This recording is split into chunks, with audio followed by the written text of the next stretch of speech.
বলেন অনর্থক আমি বানাই নাই, অকারণে বানাই নাই, নিষ্প্রয়োজনে বানাই নাই। তোমরা মনে করছো আমি অনর্থক বানাইছি। আমি খাওয়ার জন্য বানাই নাই। খাওয়ার লেগে বানাইলে হাতি যে পরিমাণ খায়, তো হাতি বানাইলে যথেষ্ট। ঘুমের জন্য বানাই নাই। গাদায় যে পরিমাণ ঘুমায় রে, গাদা বানাইলে যথেষ্ট ছিল। তাহলে মানুষ রে কেন বানাইল? অনর্থক মালিক বানায় নাই, অপ্রয়োজনীয় বানায় নাই। আল্লাহ বলেন কেন বানাইলাম? ওয়ামা খালাকাতুল জিন্না ওয়াল ইনসা ইল্লা লিয়াবুদুন। মানব এবং দানব দুইটা জাতিরে আমি বানাইছি শুধুমাত্র কেবলমাত্র আমি আল্লাহর গোলামির জন্য বানাইছি। কিন্তু তোমরা বলে যেও না এই পৃথিবী ক্ষণস্থায়ী, এটা চিরস্থায়ী না, চিরস্থায়ী না। এই পৃথিবী প্রত্যেকটা মানুষের কাছ থেকে আমি যে আমার হিসাব নিব। যাদেরকে দুনিয়ায় পাঠাইছি কেউ হিসাব থেকে বাঁচতে পারবেই না, কেউ বাঁচার সুযোগ পাবি না। কুল্লু নাফসিন বিমা কাসাবাত রাহিনা। প্রত্যেকটা মানুষ আমি আল্লাহর সামনে দাঁড়াইতে হবে গো। মালিকের সামনে দাঁড়াইয়া ক্ষণস্থায়ী দুনিয়ার হিসাব আমার আল্লাহর কাছে দিতে হবে। কথা হয় না? বলুন, হিসাব না দিয়া সামনে আগানোর কোন সিস্টেম আছে? হিসাব আছে বিদায় আমরা এখন কিছু পায় না। আমি একটা এক্সাম্পল দিয়ে বুঝতে পারবেন। আমরা হোটেলে যাই না খাইবার লেগে, কথা হয় না? হোটেলে যখন আপনি গিয়ে বসেন খানা খাওয়ার জন্য, তখন একজনে যে খাবার দেয় তারে কি তা খাওয়ান মেসিয়ার হননি। এই বেচারার কাজ হইল খাওয়ান দেওয়া, হেতাই না খাওয়ান দিতেছে। তো যারা খাওয়ান দিতেছে খালি অর্ডার দেয় আর খালি আনে। একটা পর্যায়ে যে আনতেছে এ চিন্তা করিয়াছে যে যেই পরিমাণ খাইতেছে হিসাব দিব কেমন, হেতে লাগছে সন্দেহ। তারা দেখতে তো মনে হয় না যে হে হিসাব দিতে পারবো, কিন্তু এ খালি অর্ডার দেয় আর খায়। বিল উঠতে আছে অনেক টাকা, খালি অর্ডার দিতে আছে না, লক্ষণ খুব খারাপ। এসিয়ার এক পর্যায়ে খাওয়ান বাদ দিয়া প্ল্যান করতেছে মারবার লিগে, বাইরে মেরে লাভ। তখন জিগে বাইরে মারতে গেলে ম্যানেজারের দ্বারা গেছে স্যার লক্ষণ খুব খারাপ। কি খারাপ? ওই দেন কাস্টমার যে বইয়া রয়েছে, স্যার এর দিতে দিতে আমি ক্লান্ত হয়ে খাইতে ক্লান্ত হইতেছে না। হাঙ্গের বাচ্চা খালি খায় আর আমি খালি দেই, কিন্তু স্যার এর পোশাকে আশাকে বোঝা যায় না যে হ্যাঁ হিসাব দিতে পারবো। এর লেগে স্যার লাঠি একটা লইছি ইচ্ছা মতো বাইরে। তখন মালিকে ডাক দিয়ে হয়ে না, আমি যেখানে বইয়ে রয়েছি আমার নাম কিতা? ম্যানেজার। আমার কাজ কিতা? আপনার কাছে হিসাব নেওয়া। কত তুই আমার কাস্টমারের বাইরেতে গেলে তোর কাজ কিতা? আমার কাজ হইলো খানা পরিবেশন করা। কত তোর কাজ তুই কর। আর হের কাজ কিতা? খাওয়া। তে খাইতে থাক, তুই দিতে থাক, আমার কাজ হইলো হিসাব নেওয়া। কথা হয় না? যা পারে খাইতে খাইতে আমার দোকান শেষ করে লাগ, কিন্তু হে হিসাব না দিয়ে দোকান থেকে বাড়ি তত না। আদম ঠিক নেই। তুই এর বাইরে আমার হিসাব দিব কেটা? খাওয়াইতে থাক আর তুই দিতে থাক, আর এক ঘর থেকে বাড়িব হিসাব দিয়া। এক খাওয়াই আগে তত না। আদম ঠিক নেই। আল্লাহ কয় দুনিয়াতে পাঠাইছি তোরারে খাম কু খাম, দিনের খাম রাত্রের খাম কইরা তোরা পিএইচডি করতেছস। তা আমরা খাম কু খাম দেখিয়া ফেরেশতারা আল্লাহর কাছে আল্লাহ একটা আসার দিয়ে মাইরা লাই। আল্লাহ হয় কেড়ে মারতে হয় যেই পরিমাণ আকাম কুকাম করতেছে হিসাব দিব কেমনে? আল্লাহ হয় তোর কাজ হইলে এর শেল্টার দেওয়া, এর কাজ আকাম কুকাম যা পারে করতে তা হোক, আর আমি আল্লাহর কাজ হইলে এর থেকে হিসাব নেওয়া। এই হিসাব না দিয়া হে এক পাওয়া গায় থাকতো না। এই জন্য আমরা আকাম কুকাম করিটি, কিন্তু আমরা ফেরেশতা ধরে আসারও মারে না, আমরা মারেও না, কারণ ওই যে হিসাব আছে। কথা কেন? কুল্লু নাফসিন বিমা কাসাবাত রাহিনা। প্রত্যেকটা মানুষ মালিকের সামনে দাঁড়াইতে হবে। হিসাব না দিয়া সামনে আগানোর কোনো ব্যবস্থাও নেই। হিসাব দিতেই হবে, পাই পাই করে হিসাব দিতেই হবে। আমার যুবক ভাইরা মালিক বলে বান্দা শুন, আমি কেন তোরে দুনিয়ায় পাঠাইলাম একবারও কি বালিশের সঙ্গে মাথা লাগাইয়া চিন্তা করছস? খাইবার জন্য পাঠাই নাই, ঘুমানোর জন্য পাঠাই নাই, মন গড়া জিন্দেগির জন্য পাঠাই নাই। বান্দারে সবচেয়ে সম্মানী তোরে বানাইছি, সবচেয়ে ইজ্জত তোরে দিছি। ওয়ালাকাদ কাররামনা বানি আদম, আদমের যে সম্মান আর মর্যাদা আমি আল্লাহ কাউরে দেই নাই, কাউরে দেই নাই, কাউরে দেই নাই। ফেরেশতারে বানাইলাম আমি আল্লাহ কিন্তু নূর দিয়া, নূর দিয়া ফেরেশতা বানাইয়া। যে ফেরেশতা কোনোদিন গুনার মজা বোঝে না, গুনাহ কি জিনিস চিনে না, এমন ফেরেশতাকে আমি আল্লাহ তোর কদমে সেজদা দেওয়াইয়া তোরে সম্মানী বানায়া দিলাম, তোরে সম্মান দিয়া বানাইলাম।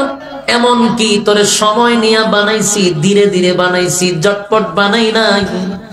আসমান জমিন সূর্য চন্দ্র গ্রহ নক্ষত্র পাহাড় পর্বত সাগর নদী নালা খাল বিল কীট পতঙ্গ যা দেখি না সব আমি বানাইছি অনলি মাত্র 6 দিনে। 6 দিনে আমি অনলি মাত্র 6 দিনে বানাইলাম। আর মানুষ তুই মাত্র মাফলে হয় 3.5 হাত। ছোট্ট একটা মানুষ আমি তোরে কিন্তু জটপট করে বানাই নাই। 10টা মাস 10 দিন লাগাইয়া বান্দা তোরে বানাইছি। বানাইয়া এখানেই শেষ না, এই তুই যে সুন্দর করে তোরে বানাইছি, আমি 4টা কসম করছি তোর সুন্দরের বর্ণনা দিতে গিয়া। এই নূরের তৈরি ফেরেশতা, কিন্তু নূরের তৈরি ফেরেশতা সুন্দর আমি আল্লাহ বলি নাই, ফেরেশতা সুন্দর একবারও বলি নাই। আসমান সুন্দর, জমিন সুন্দর, সূর্য চন্দ্র সুন্দর, একবারও কসম করে বলি নাই। কিন্তু মানুষ তোরে বানাইয়া 4টা কসম করে বলছি, তুই সুন্দর, তুই সুন্দর, তুই সুন্দর, তুই সুন্দর। সুবহানাল্লাহ। আল্লাহ এত সুন্দর করে তোরে বানাইয়া আমি দুনিয়ায় পাঠাইলাম পরীক্ষার হলে পরীক্ষা দেওয়ার জন্য, হায়াত দিলাম, হায়াতেরও কসম করলাম, ওয়াল আসর সময়ের কসম। এই সময়টা তাফসীর কারকরা বলেন সময়ের কসম বলতে আমাদের হায়াতের কসম আল্লাহ বলছেন। হায়াতের কসম করছে, আমি তোরে যতটুকু হায়াত দিলাম সেই হায়াতের কসম রে বান্দা, হায়াতের কসম করে বলি আমি আল্লাহ বলছি ওয়াল আসর সময়ের কসম। ইন্নাল ইনসানা লাফি খুসর, আল্লাহ সময়ের কসম, নিশ্চয়ই তোরা ক্ষতিগ্রস্ত, নিশ্চয়ই তোরা ক্ষতিগ্রস্ত। ক্ষতিগ্রস্ত কেন আল্লাহ কসম কেনা বললেন ক্ষতিগ্রস্ত? কারণ আমাদেরকে আল্লাহ অনর্থক বানাই নাই, অকারণে বানাই নাই, নিষ্প্রয়োজনে বানাই নাই। আমাদের চলা ফেরা ওঠা বসা, আমাদের আখলাক আর চরিত্র দিকে আল্লাহ বলেন তোরা ক্ষতিগ্রস্ত। এই ক্ষতিগ্রস্ত মালিক এমনে বলে নাই, কসম কইরা বলছে আমরা ক্ষতিগ্রস্ত। তাহলে এই জায়গা থেকে আমি আপনি কেমনে গো বেঁচে যাব? বাঁচার সুযোগ আছে না নাই? আছে। আল্লাহ রাগ কইরা কইছে কসম তোরা ক্ষতিগ্রস্ত, কিন্তু মালিকের যে মায়া দয়া বেশি, এই জন্য অপশন রাখছে 4টা। জোরে কোন কয়টা? 4 অপশন রাখছে। বলছি তোরা ক্ষতিগ্রস্ত, কিন্তু 4টা অপশন যদি পালন করস ওয়াদা দিলাম ক্ষতিগ্রস্ত হবি না। এই 4টা অপশনের মধ্যে সর্বপ্রথমটাই হলো ঈমান। ইল্লাল্লাযীনা আমানু, 1 নাম্বার ঈমান। ঈমান ঈমান ঈমান এমন একটা জিনিস, ক্যান্সারের আনসার আছে কিন্তু ঈমান হারা হইলে আর কোনো আনসার নাই, ডাইরেক্ট শেষ। এই জন্য ঈমানের ব্যাপারে গুরুত্ব দিতে হবে। ঈমান বড়, সবচেয়ে বড় একটা দৌলত, সবচেয়ে বড় নিয়ামত। এটা যদি কেউ একবার হারায় আর কোনো উপায় থাকবে না, বাঁচার কোনো সিস্টেম নাই। একবার যদি ঈমান হারা হইয়া মারা যান আর কোনোদিন জান্নাতের ঘ্রাণও পাবেন না, আশা তো দূরের কথা। এই জন্য আল্লাহ সর্বপ্রথম নাম্বার 1-এ রাখছে ঈমান। ইল্লাল্লাযীনা আমানু, ঈমান আনো। আমার যুবক ভাইরা, যেই মাত্র আমরা ঈমান আনবো, ঈমানের উপরে অটল থাকবো, তখন আল্লাহ বলেন আমি পরীক্ষাও শুরু করে দিব। কারণ ঈমানদার ঈমানের পরীক্ষা দিয়েই তো জান্নাত পাবে, বিনা পরীক্ষায় আল্লাহ জান্নাত দিবে না রে। পরীক্ষা দিবে, কারণ এমন কোন নবী নাই, এমন কোন রাসূল নাই যাদেরকে আল্লাহ পরীক্ষা নেয় না। এই যুবক ভাইরা, বলুন যত নবী রাসূল দুনিয়াতে পাঠাইছে, আহলে সুন্নাত ওয়াল জামাতের আকীদা হলো নবীরা হলো মাসুম। কথা হয় না দি? আমাদের আকীদা হলো নবীদের কোনো গুনাহ নাই, নবীরা মাসুম, তাদের কোনো গুনাহ নাই, তারা মাসুম। তাহলে নিষ্পাপ নবীদেরকেও আল্লাহ পরীক্ষায় ফলাইলো কেন? উম্মতেরা রে, এই কথাগুলি বালিশের সঙ্গে মাথা লাগাইয়া চিন্তা করা দরকার, বারবার চিন্তা করা দরকার। যেই নবীদের গুনাহ নাই, গুনাহ নাই, কিন্তু তারা পরীক্ষা দিছে, পরীক্ষা ছাড়া একজন নবীর আল্লাহ ছেড়ে দেয় নাই। কোন নবীর আল্লাহ ধনী বানাইয়া পরীক্ষা করছে, কোন নবীর আল্লাহ গরিব বানাইয়া পরীক্ষা করছে, কোন নবীরে আমার আল্লাহ কিন্তু মাছের পেটের ভিতরে রাইখা পরীক্ষা করছে, কোন নবীরে জেলখানায় ঢুকাইয়া পরীক্ষা করছে, কোন নবীরে আগুনে ফালাইয়া পরীক্ষা করছে। শত শত নবীদেরকে কোন নবীরে আল্লাহ অসুস্থ বানায়া পরীক্ষা করছে। কোন নবীরে পরীক্ষা ছাড়া মালিক ছেড়ে দেয় না। নিষ্পাপ নবীদেরকে যদি পরীক্ষা ছাড়া ছেড়ে না দেয়, তোমার আর আমার গুনার অভাব নাই, আকাম কুকামের অভাব নাই। নিজের দাবি করবা ইমানদার, আর আল্লাহ বুঝি বিনা পরীক্ষায় তোমারে চিরস্থায়ী জান্নাত দিবে, এমন কথা তো পাগলেও বিশ্বাস করবে না। আমরা তো পাগল না, সবাই তালে ঠিক আছি, সবাই কিন্তু ঠিক আছি, কেউ পাগল না। নিজের বুঝ আমরা সবাই বুঝি, কথা হয় না দি? নিজের বুঝ সবাই বুঝি, পাগল না আমরা, পাগল না আমরা, সুস্থ। কিন্তু সুস্থ মানুষ ওই একটা কথা কেন বুঝি না? নবীদেরকে আল্লাহ বিনা পরীক্ষায় ছেড়ে দেয় নাই রে। তোমারে আমারে কেমনে আল্লাহ পরীক্ষা ছাড়া ছেড়ে দিবে? এই জন্য পরীক্ষার জন্য প্রস্তুতি নাও।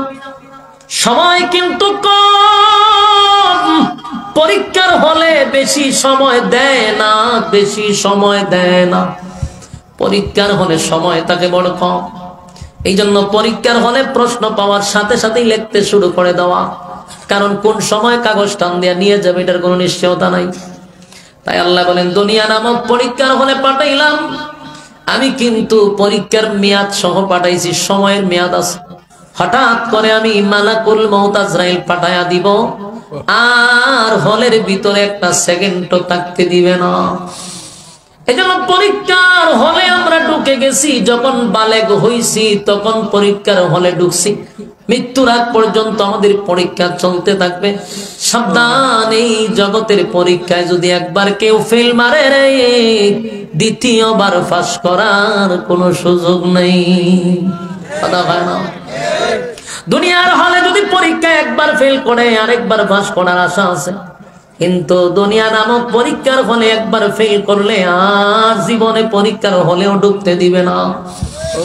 আমার যুবক ভাইরা, হাতে পায়ে ধরে বলি, আপনাদের হাতে পায়ে ধরে বলি, গভীর রাত হয়ে গেছে, নুজুলে রহমতের দ্বার প্রান্তে আমরা চলে আসছি। কথাগুলি দিলের কান লাগায়া শোনার চেষ্টা করি।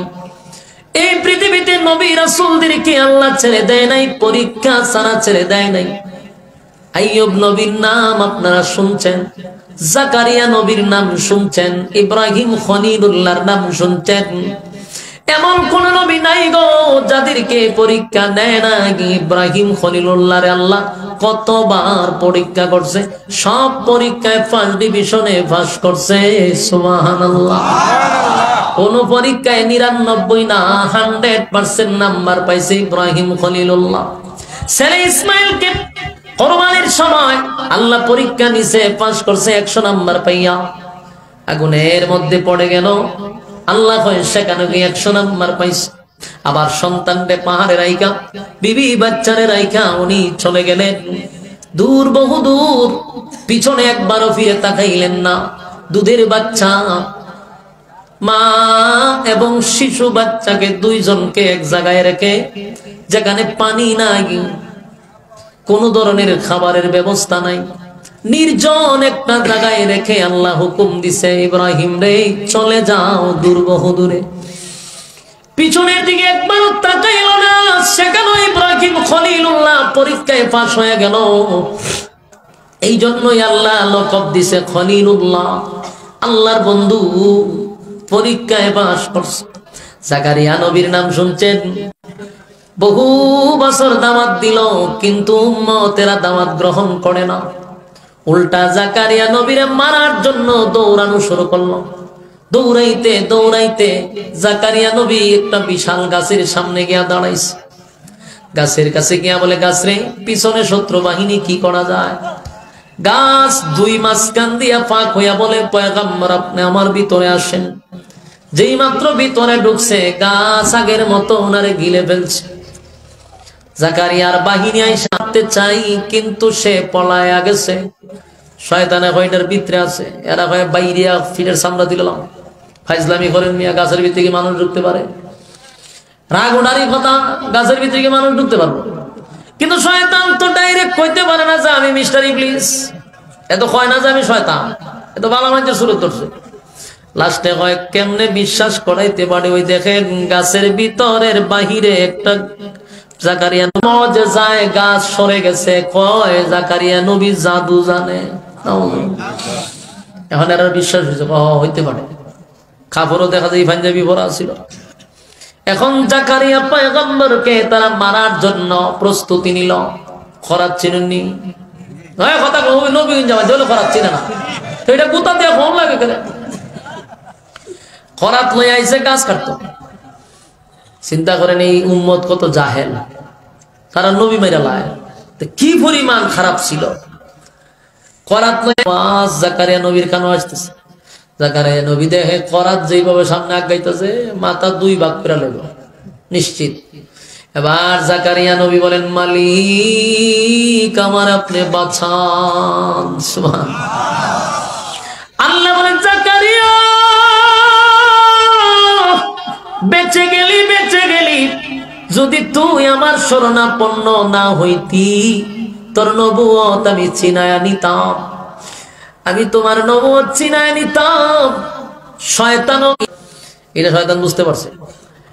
যেই মাত্র করাত আসছে, জাকারিয়া নবীর ভিতরে আল্লাহর কাছে আশ্রয় চাইছে। আল্লাহ কয়, জাকারিয়া রে, আমারে টাকার কারণে নবুয়ত বহাল রাখলাম, চিনায়া নিব না, কিন্তু একটা টু শব্দ করবি না। ও জাকারিয়া, গাছের কাছে সাহায্য চাওয়ার আগে আমি আল্লাহর কাছে কেন চাইলি না? কেন একবারও বললি না, মালিক আমারে বাঁচান গো? আমি আল্লাহরে কেন বললি না? গাছের কাছে কেন সাহায্য চাইলি? চাইলি তো চাইলি, আবার আমি আল্লাহরে যেহেতু স্মরণ করলি, আমি তোর নবুয়ত নিব না রে জাকারিয়া। কিন্তু আমি আল্লাহর ওয়ার্ডার হলো, একটা টু শব্দ করবি না। এই মুহূর্তে তোর মাথার উপর করাত চলবে, দুই টুকরা করবে রে জাকারিয়া তড়ে, কিন্তু হা হু করবি তো নবুয়ত ছিনায়া নিব।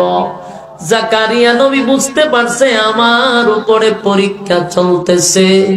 আল্লাহ জাকারিয়া নবীর উপরে পরীক্ষা চালায়া দিল। জাকারিয়া নবী একেবারে দাঁড়ায় আছে, করাত মাথার উপর দিয়া চলতেছে। বলুন এটা কি স্বাভাবিক? দটাও পড়ে নাই, কারণ মালিকের নিষেধ। পরীক্ষা চলতেছে, জাকারিয়া নবীও পরীক্ষায় 5 ডিভিশনে পাস করছে, নাম্বার কম পায় নাই। আল্লাহ বলেন, পরীক্ষা ছাড়া আমি কাউরে ছেড়ে দেই নাই। যুবক ভাইরা আমার, আপনারা জানেন হযরত সুলাইমান পয়গম্বরকে আল্লাহ পরীক্ষা করছে রাজত্ব দিয়া। এত রাজত্ব দিছে, পৃথিবীর শুরু থেকে নিয়ে আজ পর্যন্ত এত বড় রাজত্ব আল্লাহ কেউরে অতীতেও দেয় নাই, কিয়ামত পর্যন্ত আর কাউরে দিবে না। এত বড় রাজত্ব সুলাইমান নবীরে দিছে। গোটা পৃথিবীর বাদশা ছিল সুলাইমান নবী, শুধু মানুষের বাদশা নয়। সুলাইমান নবী ছিল জিন্নাতের নবী, সমস্ত কিছুর নবী ছিল সুলাইমান।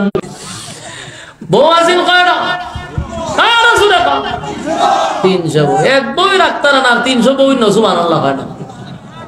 একটা দুইটা নি, 300 বউ। এক বউর কাছে একদিন গেলে 300 দিন লাগবে আরেক বউর কাছে যাইতে, মানে 1 বছর লাগবো শেষের বউর কাছে যাইতে। আল্লাহ রাব্বুল আলামিন সুলাইমান নবীর 300 বউ দিছিল, ওনার বান্দি ছিল 700 বান্দি, 300 বউ 1000। তারপরে আল্লাহ বলেন সুলাইমান রে আমি পক্ষী কুল ছিল ওনার বাহিনী, জিন্নাতরা ছিল ওনার বাহিনী, মানুষ ছিল ওনার বাহিনী, এত বড় রাজত্ব দিছে সুলাইমান নবীর আল্লাহ একটা বিমান দিছে, বিমান দিয়া তেল ছাড়া পানি ছাড়া বিমান উঠতো 1 লক্ষ যাত্রী নিয়া। এখন উন্নতির যুগ 2024 সাল, এই 2024 সালে উন্নত যুগে আজ পর্যন্ত 10,000 যাত্রী ধরে এমন কোন বিমান পৃথিবীতে আবিষ্কার হয় নাই। 10,000 যাত্রী যে কোনো জায়গায় ল্যান্ড করতো, কোন ধরনের এয়ারপোর্টের দরকার ছিল না। আল্লাহ রাব্বুল আলামিন সেই সুলাইমান নবীর এত বড় রাজত্ব দেওয়ার পরেও সুলাইমান একটা সেকেন্ডের জন্য আমার মালিক রে ভুলে নাই। কিয়ামতের কঠিন ময়দানে মানুষ যখন বলবে আল্লাহ আমি ব্যস্ত ছিলাম গো, আমি তো এলাকার চেয়ারম্যান ছিলাম, আমি সর্দার ছিলাম, মাতব্বর ছিলাম, মেম্বারে ছিলাম, আমি এমপি ছিলাম, মন্ত্রী ছিলাম, আমি শেখ হাসিনা ছিলাম। আল্লাহ হয়তো এর উপরে আমার জামাইয়ের যে কিলু মাঝে মধ্যে টান মারতো চায়, জামাইয়ের বাড়ির বরযাত্রীরা চট্টগ্রাম নিত চায়, কথা ঠিক নেই। এই দেশ চালাইতে গিয়ে আমি হাজার হাজার মানুষ মারতে হইছে আমার, কত মানুষ যে মারছি বাংলাদেশটা থাকার জন্য। আল্লাহ বুশারে জিগাইব, আল্লাহ ট্রাম্পরেও জিগাইব, আল্লাহ জো বাইডেনরেও জিগাইব, ওয়াং সাং সুচিরেও জিগাইব, এরপরে আমরার প্রধানমন্ত্রীর জামাইরেও জিগাইব দুনিয়াতে কি করছিলি? কয় আল্লাহ আমি দেশ চালাইতে গিয়ে ব্যস্ত ছিলাম। কেউ কয় আমি প্রাইম মিনিস্টার, কেউ কয় প্রেসিডেন্ট, কেউ কয় আমি এমপি। আল্লাহ কয় দেখ চিনস নি? না চিনি না। বা চিনবে কেমনে? চিনবে কেমনে? আকাম কোকাম নিয়ে ব্যস্ত ছিলি, আমার সুলাইমান চিনবি কেমনে? তাকায় দেখ তুই ছোট্ট একটা দেশের মেম্বার ছিলি, চেয়ারম্যান না ছিলি, এমপি ছিলি, মন্ত্রী ছিলি, তাই তোর ব্যস্ততায় আমি আল্লাহরে ডাকতে পারস না।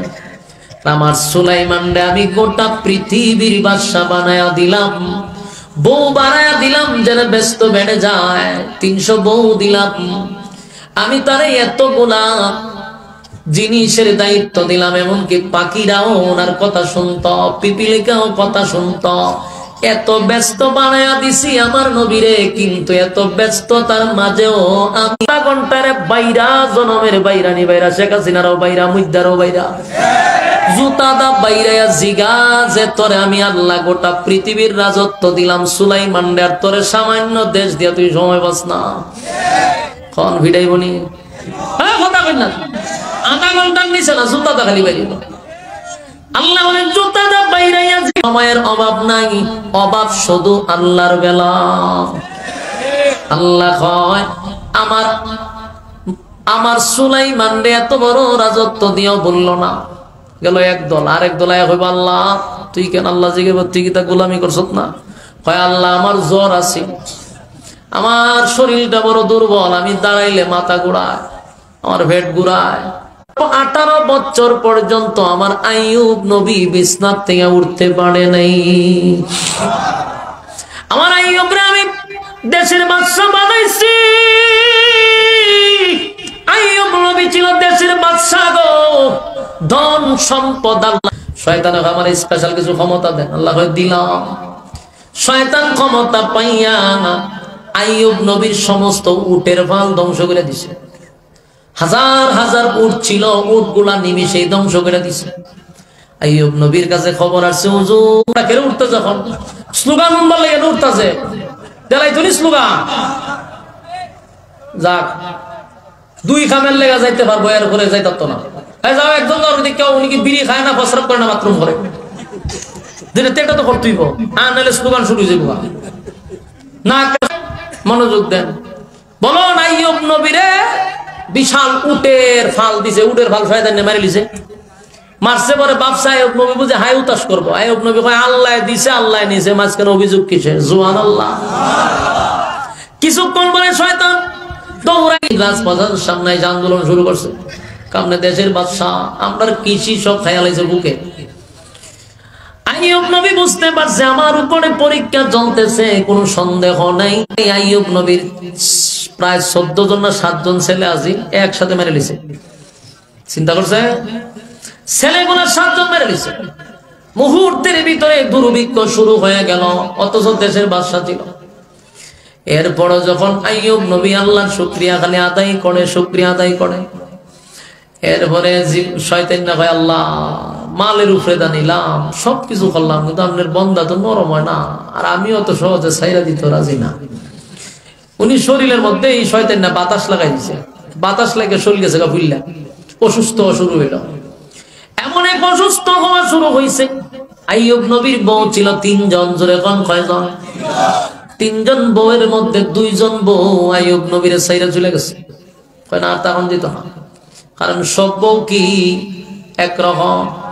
কিছু বউ আছে আপনার টাকা আছে, পয়সা আছে, সম্মান আছে, আপনার সাথে আছে।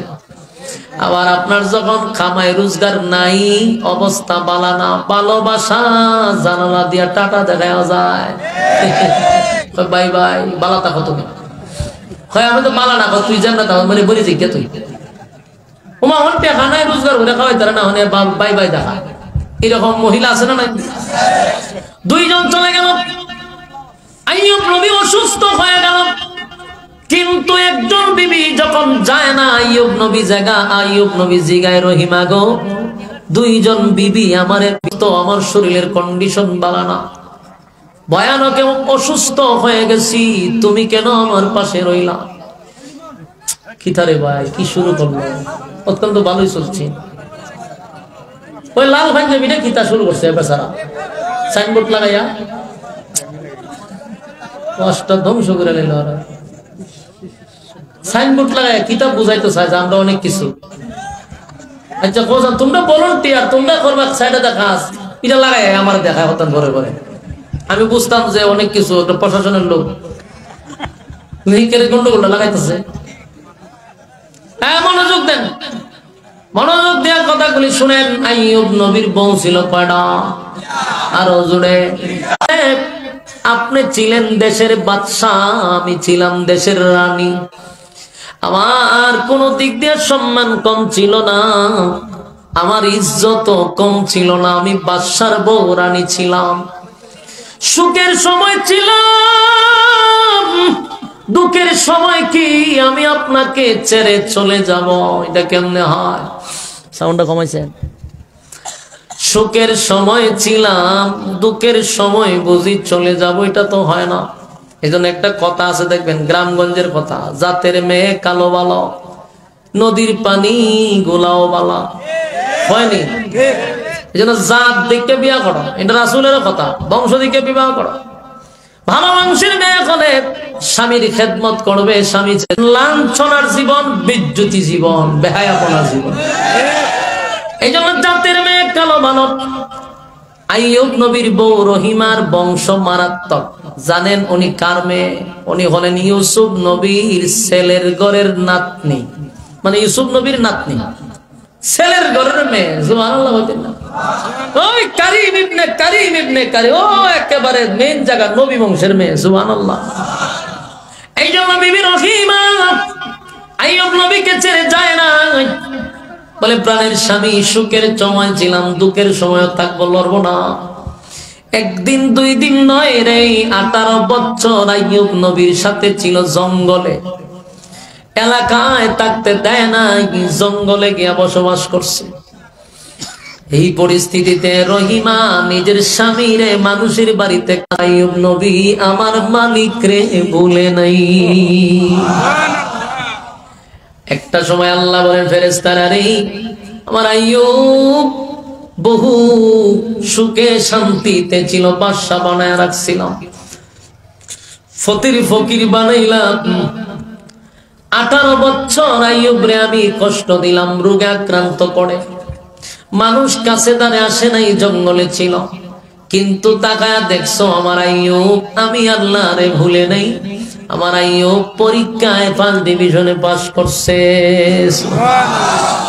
আইয়ুব নবীর আল্লাহ কয় জিব্রাইল পাঠাইয়া বলে, ও জিব্রাইল আইয়ুব নবীরে কও তার ফাও দিয়া লারা দিত মাটি দিয়া লারা দিছে, পানি বেরিয়েছে, ওইটা মধ্যে গোসল করো। গোসল করছে, আগের থেকে আরো সুন্দর হয়ে গেছে।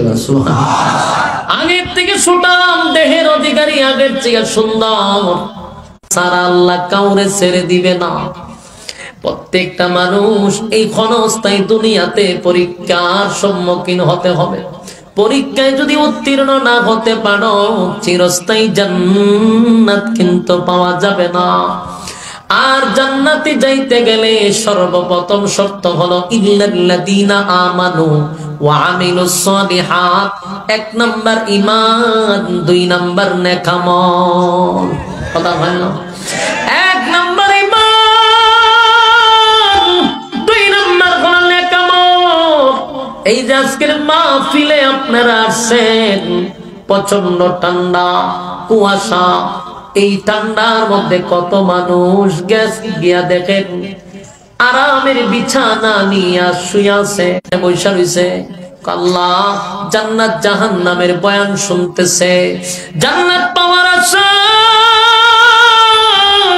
জাহান্নাম থেকে বাঁচার জন্য গভীর রজনীতে পশু পাখিরা ঘুমায়া গেছে রে। মানুষ আরামের বিছানা নিয়ে স্ত্রী পুত্র লইয়া ঘুমায় আছে।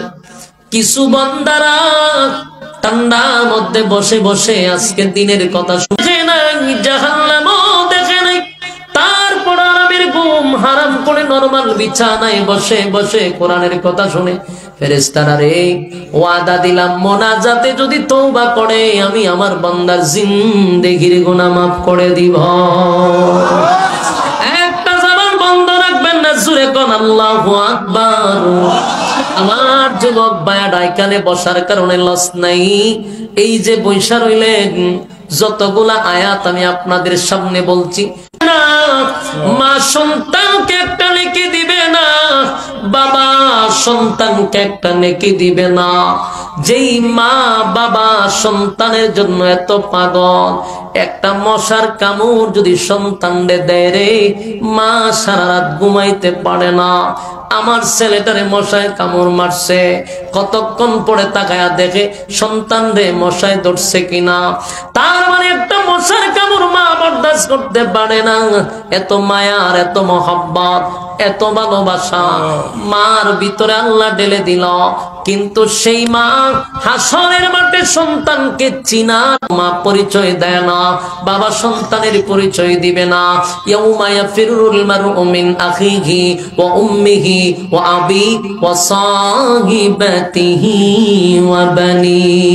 কিয়ামতের ময়দানে কেউ কারো হবে না, কেউ কারো হবে না।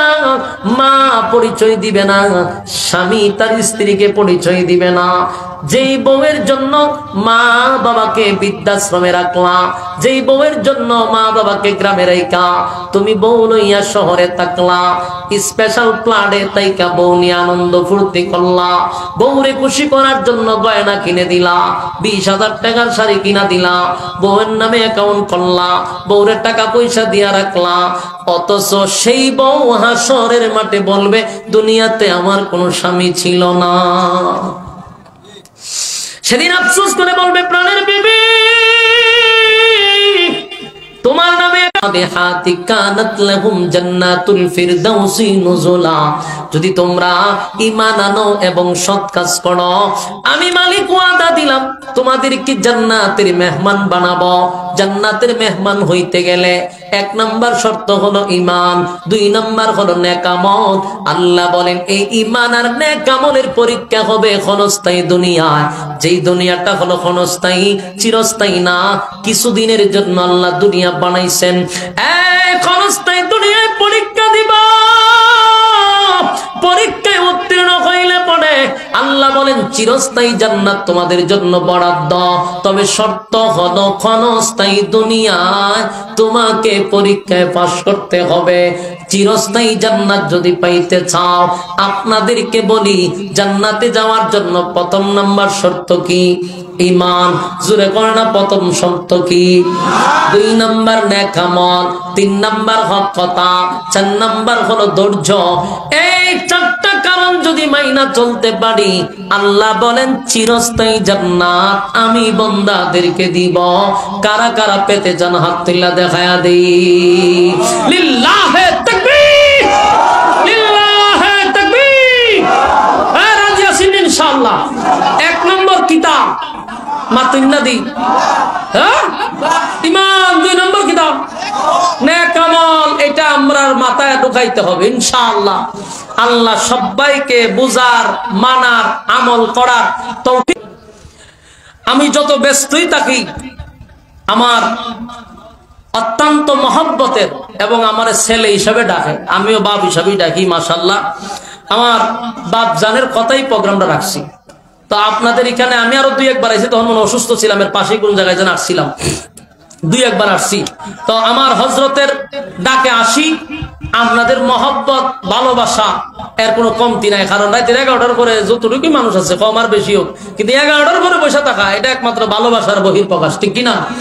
আল্লাহ আপনাদেরকে কবুল করুক, আল্লাহ আপনাদেরকে বোঝার, আমল করার তৌফিক দান করুক, আমিন। সম্মানিত সুধী, এখন উনি দোয়া করবো ইনশাআল্লাহ।